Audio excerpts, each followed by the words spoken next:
What can you do to increase your overall happiness? What biohacks are available to help, and which ones are complete bullshit?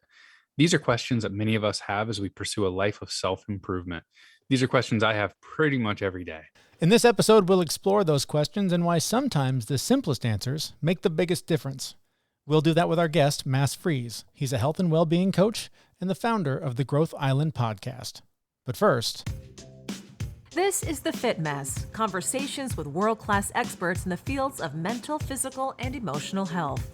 In this episode... I want people to be uplifted and be like, hell yeah, I can take responsibility for my own health or whatever problem I have. Yeah. And fuck all of those challenges. I'm going to overcome them. And now I got empowered. I'm going to try these three things out and they might not work. Then I'm going to try a new thing, but at least I have something concrete to try. Now here are your hosts, Zach and Jeremy. Hey everyone, thanks for listening to the Fitness Podcast, doing whatever it is you're doing right now. This week, we're going to be talking about self-help. And I wanted to start it off, Jeremy, I remember going to the bookstore when I was a kid. And I was like 9 years old, drawn to the self-help section. Mm-hmm. And it was an 8-foot section in the bookstore. Yeah. That was it. And it was embarrassing to be in front of it. You didn't want to be in front of it. You didn't want anyone to see you in front of it.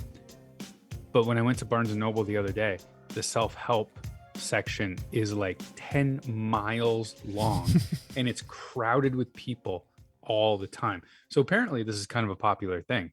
It is kind of a popular thing, and I struggle with it sometimes. Like you said, there's 10 miles worth of books. There's so much information. I actually found myself in a situation last week where sort of a breaking point for me was I was reading some self-help thing, like something you're supposed to do as a dad to show up well and all this stuff. You go one of two ways with these things. It's like, oh, that's a great idea. I'm going to add that to my life and I'm going to improve it. Or, well, shit, there's one more thing I'm not doing. I suck. What a piece of crap I am. I give up. And it just sent me into this spiral. And it wasn't, until like the next day when I sort of remembered this quote from one of my favorite writers, Mark Manson. And it's self-help is most useful for people who don't actually need self-help. And his premise is that for people that are generally okay, that just kind of want to do a little better, self-help is great because they're not doing a lot of these things. They're not needing to meditate. They're not needing to run and journal and all these things. But for hot messes like me, where I'm desperate to figure out what's so broken in me, what went wrong, what childhood tragedy destroyed me as a human being, I eat this shit up. And one of the struggles with it is that some of it, nothing we talk about, of course, but some of it is bullshit. Sometimes it has a placebo effect and it works, and that's great. More power to you. If there's something that works for you that doesn't work for me, keep doing it. That's awesome. But sometimes there's no science to back up the things that are being sold in the 40,000 books on the third floor of Barnes & Noble. Right. And if you read through those books, and unfortunately I've read all of them. Not all of them, but like I walk through that aisle and I'm like, read that one, read that one, read that one, read that one. Most of them say the same thing. And there's definitely 2 or 3 nuggets that I take out of every book. Mm-hmm. But a lot of this stuff, again, the bullshit depends on who you are. Something that doesn't work for me may work for you and vice versa. So it's bullshit to me, but it's heaven for you, right? Right.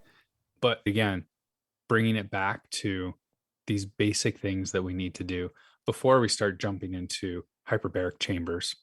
We need to take a look at our sleep. We need to take a look at our eating. And I try really hard to manage my mental and physical health in the same way that I manage my finances. Compound interest, right? Really, seriously, it works. Like little incremental changes that are adding up. And then 10 years later, you look back and you're like, holy shit, that is a really healthy human being now. I can give you one small example from my life last night and today. There was sort of a perfect storm of miscommunication in my family. And ultimately, everyone got their feelings hurt in one way or another. And I sat there stewing about how much of a victim I was in the situation and how nobody cares about me. I'm just this sort of invisible ghost in the corner that nobody cares about. And then I decided, okay, hold on. Is that true? Or is that just the story you're telling yourself right now to start a pity party when you're the guest of honor? And the more I thought about it, the more I realized I'm getting angry about a story that I'm telling myself that I know is not true. And so I was able to go to my family and explain why I was upset. And it was over in a flash. The conflict was resolved. But then I thought about me 5-10 years ago and how that would have been days of you're wrong because you always, how come you do this? And it was just this sort of proud moment of growth I had where I was just like, because I took my own advice, I walked the walk, got curious about what I was angry about, I was able to solve something much quicker and in a much healthier way than I would have. And that's because of scientifically tested methods about how to care for yourself and getting curious and trying to solve those problems in a healthy way instead of by flinging arrows and starting a big fight. Good for you. That's fantastic. That's a big win. So if you aren't proud of yourself for that, you should be. I am. So Jeremy, what is it that you've been doing that helped you to realize that situation? What is it that you do? I would like to say that it's because of the deep meditation that I've been doing the last few days. However, I would be lying because I've not been as good at it this week as I was last week. However, I did a ton of it last week. I meditated pretty much every day, which is a lot for me. And I saw a noticeable difference in my ability to separate from the thoughts. And that's why we started this Facebook group, right? To hold each other accountable. We have a new Facebook group. We'd like to have you join it as well. This month, we're really focusing on meditation and trying to offer tips and techniques and strategies to help you incorporate more meditation into your life because it has been such a valuable tool for us. Zach, I mentioned I've been doing pretty well. How have you been holding up? Because I know meditation is one of your struggles. I've been doing good, actually. I think I've gotten at least 4 days a week the last 2 weeks. Oh, very nice. Just 5 minutes at a clip. That's about all I can handle right now. But again, as with anything in my life, it's 5 minutes now. In a month, maybe it's 6, and then 2 months will be 7. And before you know it, I will just be like a little Buddha. I've already got the belly. So, like I said, this month we're focusing on meditation, and over the next few months, we'll be switching gears and starting new challenges, bringing in all kinds of experts to do exclusive Facebook Lives in there on the topics that we're discussing. So please join there, follow us on Facebook, reach out to us, let us know you want to be in the group, and we'll look forward to connecting with you there in the Facebook group. But for now, we'd like to introduce our guest this week. His name is Mads Friis. He's the founder of the GrowthIsland podcast. He's a health and wellness coach. And I love this interview because, like what we've been talking about, he shines a light on some things that he has trouble with in the self-help industry, but really boils it down to, again, the basics, the fundamental things that you should be doing in your life to achieve the happiness and wellness goals that you've likely set out for yourself if you're listening to a show like this one. and like many of our interviews, this one started similarly, where we asked him what he was doing before he founded the GrowthIsland podcast. So since I was a small kid, I was extremely curious. I drove my parents nuts by asking too many questions, like why is a cow called cow? Why is it called horse? What if I call it horse? To taking electronics apart and then trying to put them together. So I've always had an extreme drive to learn new things, and so many things I still don't know. But I started when I was like in my teens to be very interested in personal development after seeing some people being really, really sad and being curious about, okay, what makes the difference on someone like, don't really want to live, and someone loving life. And like, we're living better than kings and queens. We have spices, we have possibilities normally to travel, like so many things like that made me very curious to be like, what makes a happy life? So what does make a happy life? Now, since you brought it up, there's happy people and there's not happy people. Why is that? Perspective is, I think, your perspective is everything. So something that helped me a lot was I was lucky to travel and I saw how other people were living, right? Mm-hmm. So Tony Robbins has a very simple thing. He says, when your blueprint don't match your reality, you're sad. Mm-hmm. So basically, like, what is your standard for how life should be? And our standard for how life should be and our blueprint for how we think life should be is very different than it used to be, right? Mm-hmm. That's why despite us living better than kings and queens, objectively, we're not happy because our blueprint tells us that we should be living a different life. We're seeing people on Instagram that are living a life that they're not even living, the people on Instagram, but that's what they're portraying on Instagram, right? Yeah. So that is a key, is really getting your blueprint right And then it's finding the good things that like find meaning in life. Yeah, And definitely. before I go out on a tangent, that's a small one, but then I can go into a lot of different tips of like what can you actually do to ensure that you have a good blueprint. We will get there. I wanted to hit on another word that you mentioned, talking about in your childhood, the curiosity. That is a word that the more of these interviews we do, more and more people are talking about curiosity really being a powerful tool in finding happiness, finding better health, finding resolution to their anxiety and depression. Talk about the power of curiosity and how you use it in your wellness plan. Yeah. So for me, it's the key that there's kind of a lot of stuff out there, but health is extremely complex, or at least it's being made very complex with a lot of contradictory advice. Mm-hmm. Some person's like, "Oh, you need to put kale," and then I had an interview the other day, and someone's like, "Kill. Yeah. Kale is killing you." It's like, okay, easy. Yeah. So that curiosity to figure out, okay, what are the fundamentals? And then what are some of those small tweaks that makes a difference, right? So like also using the curiosity to be like, okay, what's the 80-20? So even though I want to learn all the details, then I need to focus first on the fundamentals, like the 20% that makes 80% of the difference. Mm-hmm. So I think that curiosity is very important to also continue to try and look for solutions if what you tried isn't working. So continue to be curious, to be like, okay, I am not a victim. There is still a way out if I'm on a health journey. Mm-hmm. But I need to continue to be curious, and I need to continue to look for solutions. Yeah. So you have your own show, the Growth Island podcast. I'm curious what common themes you hear on that show, or if there's one or two things that have really stood out to you, and potentially is curiosity one of them? It is. So it's funny you're asking. I remember I was almost a bit disappointed because I had all of these like big names, smart people, and talking about complex stuff. And then when I asked them often at the end of the show, I almost ask all of my guests, what's the 1, 2, 3 advice about how to live a happy, healthy, meaningful life? And no matter how complex, it's often like, be curious, keep asking questions, finding answers, be critical. So again, also like health experts being like, hey, be critical about what I'm saying and where it's coming from. And then it's very much like, be good to yourself. Don't be too hard on yourself. And then many people say, get proper sleep. But it's strikingly, I was hoping that I could get this really insightful, like big thing, but it comes down to the same fundamentals so common sense is not common practice. That's something that's been really curious to me in our process and all the interviews that we do. Same thing where a lot of the information from people that have just done years of deep research, and so many of the answers are so simple, but it seems like I know I struggle with, and apparently many people in the world struggle with, just applying these basic things. So is there value in continuing to just keep sharing that information and keep reminding people, get 8 hours of sleep, be kind to yourself, be curious about these struggles? Do you think it's helpful to just keep putting that out there? I know for me, the more reminders I get, the better, because there will be things that I will do, fall off the wagon, and then I'll hear something or I'll read in a book, oh yeah, that's something important I should do. I think it's key because we all know that other person tells you something you've heard 10 times before, but then it actually makes a change.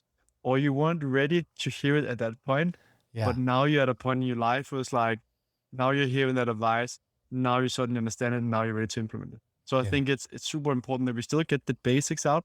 Like when I do workshops on Nordic biohacking for big corporates, they really want to hear about the cool tech like hyperbaric oxygen chambers or like neurofeedback. And I tried most of them, but the most important things are still the basics, which are kind of boring. So I always have to balance my presentations or my talks. Right. So I give them a little bit of the salt or like the spices that are more interesting with cool tech, but there's still the main food, right? These are just like the spices that you're putting on top. Right. Unless you have the fundamentals right, it doesn't matter. Yeah.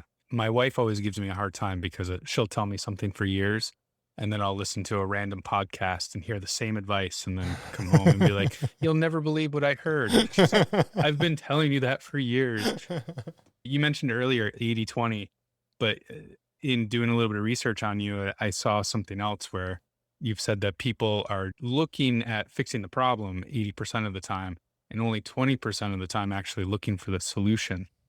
So I was hoping you could elaborate on that and really talk to us a little bit more about, flipping that around. Yeah. So for me, what I meant with that was that I often find when I find resources that they spend 80% of the time explaining that there's a problem and explaining how this problem is so bad. And then 20% of the solutions. So whether it's climate change, 80% on how bad it is, and 20% of the solutions. So health problems, 80% about how bad Hashimoto is or something else. And then 20% solutions. And I really want to flip that around because I think most people that are listening to this kind of stuff have already bought into like, okay, there's a problem. I want solutions. Yeah. So let's instead just like 20%, okay, that we understand the problem, what it is, because it is important to understand the problem. And it's important to understand the balance or like the system that it's part of. But then the majority of the time should be on concrete advice instead of just like you listen to a podcast and you're like, oh yeah, okay. You feel even more down because like this is a really big problem, right? Like I want people to be uplifted and be like, hell yeah, I can take responsibility for my own health or whatever problem I have. Yeah. And fuck all of those challenges. I'm going to overcome them. And now I got empowered. I'm going to try these 3 things out and they might not work. Then I'm going to try a new thing, but at least I have something concrete to try. So that's the thing. That's one of my important things when I go about learning new things and spreading information. I could be way off here. Maybe I'm projecting here, but you seem like the kind of guy who has always been driven and really just inspired to do more, learn more, be better, do better. I've only been trying to become that guy for the last 10 years or so. And it's very much against who I was for the first 3/4 of my life so far. So how do you convince someone like me 10 years ago to get on a path to become more like you? Not that we need to be like you or compare ourselves, but it takes a tremendous amount of work and commitment and effort to take care of yourself just because of the way that life is built around us. So how does someone flip that switch and get off the couch and start doing something more to take care of themselves? We talk so much about what you put into your mouth and what you eat, but we should talk more about what is it you feed your mind with. So the first step is really feeding your mind with the right stuff. Are you listening to podcasts that are giving an empowering message, that are slowly building up that muscle? I used to wake up and as corny as it sounds, like I love motivational quotes. I get pumped about it, think like, yes, I can do it. But I would listen to these really, really corny American motivational soundtrack of like how you can go through stuff and so on. So I'd be feeding my mind with this kind of stuff about like, hey, going for greatness. I always love like these movies with like heroes and like the bigger the challenge, the better, right? So I think you got to feed your mind with the fuel. So you might still be sitting in the couch, but then start fueling your mind with more positivity, more empowering messages, and then you can get there. The other part is if people don't want to change, they won't change. Right. That's one of the things that many coaches also say. You can only try and push a person so much and you can provide them with the content, but sometimes people need to go really far down and hit the rock bottom. Yeah. And then they're ready to change. And then it's accepting that you can try and push it. But if you are open and you're listening, some of the amazing content like this podcast with the two of you, where you're talking with people that are giving empowering information, right? Put that on a daily basis. Like Tony Robbins called it the net time, no extra time. So like that time when you are cleaning up or you're moving or you're going to work or something else, make that time to start fueling your mind. Yeah, I agree. Listening to this show every day is definitely the first step that anyone should take. Yes. And then it's just circle of friends, right? That classic annoying, you are the average of the 5 people you spend the most time with. Yeah. And that doesn't necessarily have to be people that you hang out with, but it matters a lot. But that's also why you can find inspirations from other people. So if you don't manage to find 5 healthy people that are pushing you in the good way, then find those other inspirations. So I have written down like some of the important people in my life, and some of them I've never met in my life. Right. But those are people that I get inspired by and that I go to for wisdom and keeping a healthy mindset. Yeah, I actually just had to answer a question of who inspires you. And I couldn't really give one answer because there's so many, but the general idea I gave was anyone who can get me out of my comfort zone and moving in a positive direction. So I would love to hear, like, I know you said that the people who inspire you, some of them you haven't met. Could you give us some examples of some people who inspire you or drive you to be better? Sure. So some of the people that are easy to find, Tony Robbins definitely changed my life. I started reading his stuff when I was 20 years old. I would credit him together with my parents as the main thing of why I'm such a positive individual, but probably him the most, to be honest. because he's the one that made me look at my mindset and the power of words and all of those different things that kind of give a positive output. The Dalai Lama, I started reading his stuff when I was 16, and he had this book on happiness that gave this simple advice about worrying. If you can do something about it, do it. If you can't do anything about it, stop worrying because you can't do anything. And it sounds so simple, right? Mm-hmm. It's much harder in real life. Yeah. I don't know, when I learned from Tony Robbins, he had an extra example being like, if you can do something about it, do it, or accept that you're not going to do it and then stop complaining, right? Yeah. So either you do something about it or not. Mark Hyman, when it comes to health, Oh, yeah. I think he is super interesting and fascinating. There's so much stuff in health and it's hard to figure out what is actually backed in something that makes sense. I think he has a very balanced approach. So he is a big inspiration for me when it comes to that. Yeah. And then the people that you don't know, like some of my friends, like I have a friend called Thomas Sylvestre, who's just been through hell. Like most people can complain about being through like hard health challenges. Like he was in a wheelchair on and off for 10 years. The amount of pain he's been in and was told like not to be able to walk ever, and he's always positive. Wow. He is working on himself and so on. He's just a true inspiration of being around and a source of wealth and knowledge when it comes to health. He became a pharmacist to learn about it. He thought the pharma industry would be able to save him from all the challenges. He figured out that was not the solution. He has a lot of other stuff. He still is a big fan of the stuff you can do with pharma and stem cells and so on, so you can be walking more. But he's making that mix of both the pharmaceuticals, but also a lot of the natural stuff and how to take ownership of your health. Speaking of solutions and finding them, biohacking is something that comes up a lot in this genre. I know it's something you're really into. Biohacking can get really crazy, and it can be simple: get enough sleep and get enough exercise and eat the right foods.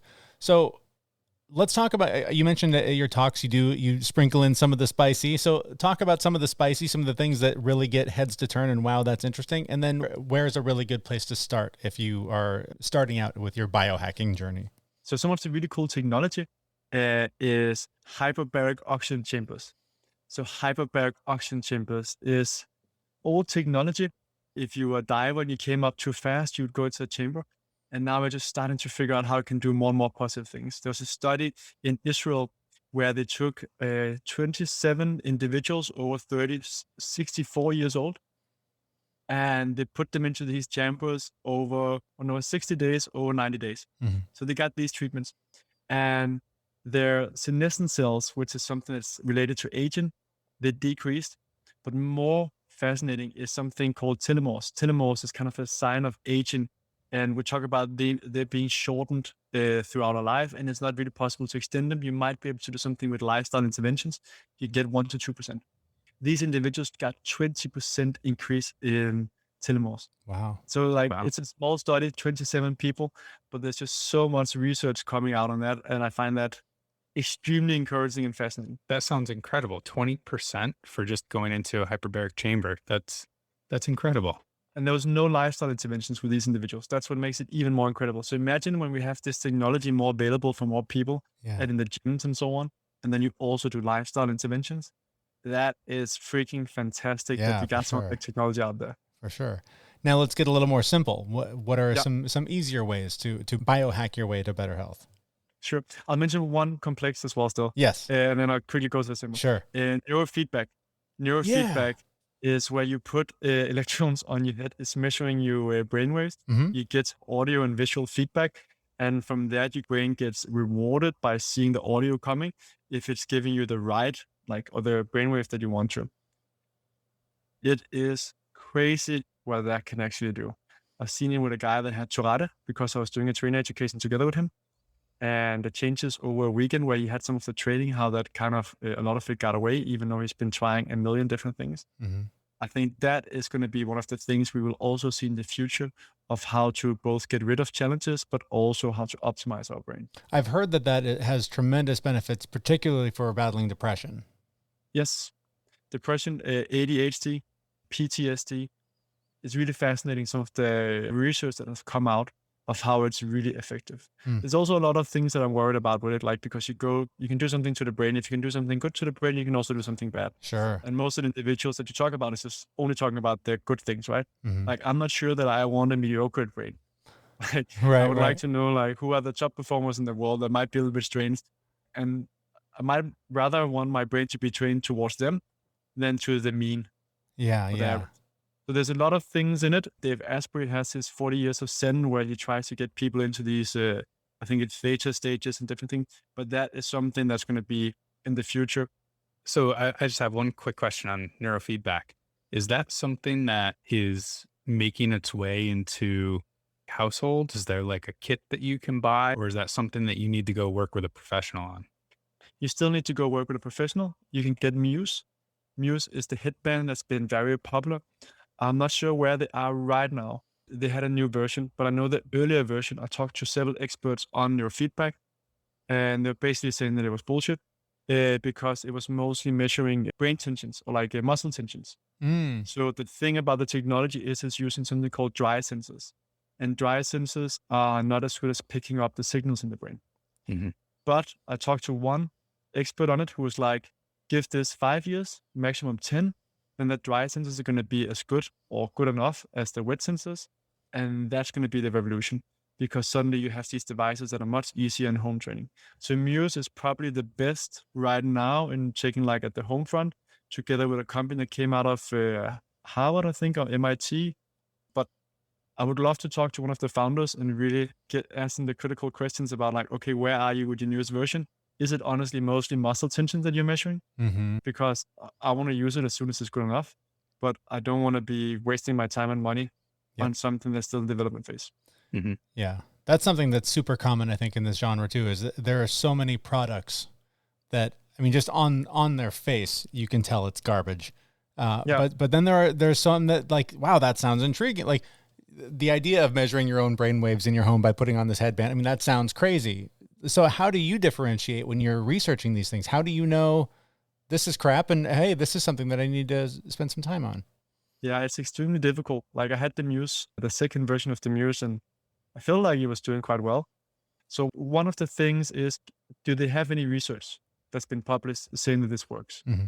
And then actually reading them. So I also read some papers on the Muse where they were testing things. I think it was in Boston and so on. And it wasn't conclusive whether it was working or not. And just quickly on Muse, I think it's going to be one of the things that will change the world. I'm just not sure where they are now. Right. But so are there any research backing it?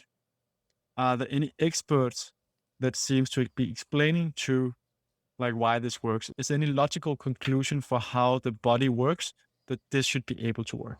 Mm-hmm. So I think that's another thing, because we know double-blinded studies are super expensive. It takes time and so on to do the studies. So is there like a logical explanation?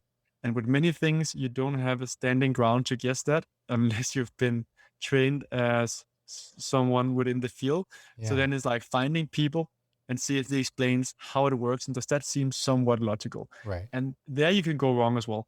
So then let's go back to the simple biohacks. We've talked about some of the technology and some of the crazy things that are out there and coming down the road, but what are some things that we can start doing today to start optimizing our health?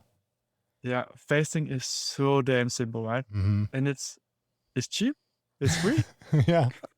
I love stuff that's free, and this actually saves you time. So they must be one of the best biohacks ever. Right. You save time and you save money. So fasting, basically, I do the intermittent fasting. So I used to do it very strict, where I had an app and I've always been eating breakfast.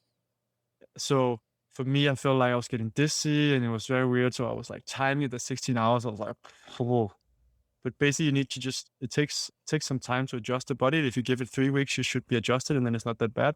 Now I no longer time my fasting. Mm-hmm. I kind of do it what seems natural. And for people that don't know what fasting is, if it hadn't been, you can do long periods of fasting where you don't eat, or you can just do like 16 hours. And it turns out you get most of the advantages with 16 hours. Mm-hmm. So basically, what people that used to skip breakfast is now just really cool, called intermittent fasting. Right. There's a lot of studies showing that it has amazing longevity effects. So I think that's definitely one of the cheapest and time-saving things that you can implement. Yeah, and you mentioned Mark Hyman earlier. He's a big proponent of fasting, and I used to do 16 hours every day, and I was also finding some challenges, mostly just kind of keeping it consistent.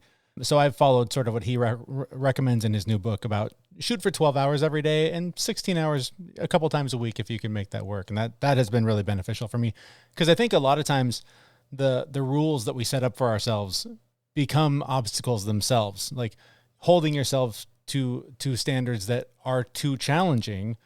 I think that they can serve to be good goals, but to not get lost in finding the goal and making sure you focus on the journey getting there. Does that make sense? You know what I mean by that? I fully agree. And also with fasting, you don't need to fast every single day. Right. Like as you're saying, fasting a few times a week is super good, the 16 hours, and sometimes you do longer fast. And actually it's turning out now that for women, they probably shouldn't fast as much. Some of them, if they fast continuously, might get hormone problems. So for them, they should aim for 12 to 14 hours a day. Yep. And then every third month, potentially take up to a 5-day fast, or they do a 1-day fast or something else. And I think what you're saying is so spot on that we need to be careful that we don't become so fanatic. Yeah. So it's very much about living a life in balance. And in the biohacking space, like honestly, a lot of people have sick mentalities. So people are doing all of these things that are not 80-20. They're doing the last 20% with this last supplement. They're lion's mane. I drink lion's mane, so I'm not pointing fingers in that way, but it's like I know that that's not what's going to make the biggest difference. It's like the icing on the cake. It's like the spices. So it's about the simpler things, and don't hit yourself so much in the head. It's okay if you're sick, you're really, really sick, and nothing is helping the healthcare system. Then you might have to be a bit fanatic with many things until your health get up to a certain level. Fully respect for that. I've been through that as well myself. But the problem is when you have influencers and experts kind of preaching like everyone was super sick and they have to be super fanatic with everything. Where if you're actually feeling quite well, your body can take so many different things, but you want to again focus on the fundamentals. And then the mental part is so extremely important for your body, so that beating yourself up about not fasting 7 days, well, sometimes also just knowing that blue light is bad might even be worse than the effect itself, because you're so worried that you don't have your blue blockers on or something else, right? So I think that's, if there's one thing people take away about biohacking from this, I really hope it's like, don't be too hard on yourself, and like the psychological stress that you put on yourself can be much worse than the negative effect of what you're doing. Yeah. So if you eat that chocolate, Snickers, which is not 95 or 85% dark chocolate, enjoy it and be happy, and then leave it at that. Yeah. And somebody I respect, I saw them post something about, if you're being good 85% of the time, you're doing well, and be okay with that. We need to be better to ourselves. Too many people are hitting themselves in the head. Hey, you're human. Like we're not perfect. I think that's also another thing of like being happy and so on, is like accepting like, hey, I'm not perfect. Like if I had negative emotions, I kind of like, I don't try to hide it away. Like I don't dwell in it, but then I kind of stop and like, hey, this is sticking to me, and it's another proof that I'm human. And then I gotta do something else, like focus on something that I can actually do, but allow yourself to be humans and that life can be difficult. That's another reason why people are unhappy. They think that everything has to be like on Instagram. Like it's, how do we get that idea? It's absolutely crazy. Yeah, absolutely. This is a lot of great stuff. And for more conversation like this, I imagine people should check out your podcast. Tell us more about that and where we can learn more about the show and yourself. Sure. So GrowthIsland.com. So like growth and then an island.com. That's where I have the show. Basically, I try to find solutions from different experts on how to be the best version of yourself. So it's like health, it's athletes, psychology, the mindset. And I try to keep it on the solutions and only a little bit on the problems. And they can find me as well on Instagram or on LinkedIn. My Instagram is Mads Friis. I'm sure it might be able to be in the show notes. Yes. Perfect. Otherwise, I'll try to spell it. But that's okay. Yeah. Links and all of that will be on the show notes for this episode at thefitmess.com. Mads, thank you so much for your time. This has been a really fun conversation, and we really appreciate you reaching out to being on the show today. Pleasure. Our thanks to Mads Friis. He's the host of the Growth Island podcast. You can find links to him, his show, and all of his work on the show notes for this episode at thefitmess.com. And before we go, I just want to remind everyone that we have a Facebook group called the Fit Mess Community. It's a place where we're gathering to support each other, help each other with our self-care goals. This month, we're focusing on meditation and keeping each other accountable for it. And every month, we're going to have a new topic, guest speakers, exclusive content in there. So please go out, check out the Facebook group, join us. You can see our witty comments that we leave all over the place in there. We look forward to seeing you there. And with that, thank you for listening. Thank you for subscribing on whatever podcast player you're using, and come back and join us again next Wednesday, where we'll have a brand new episode at thefitmess.com. See you, everyone. We know this podcast is amazing and doesn't seem to lack anything, but we need a legal disclaimer. Prior to implementing anything discussed in this podcast, it is your responsibility to conduct your own research and consult your physician. You should assume that Jeremy and Zach don't know what they're talking about, and they're not liable for any physical or emotional issues that occur directly or indirectly from listening to this podcast.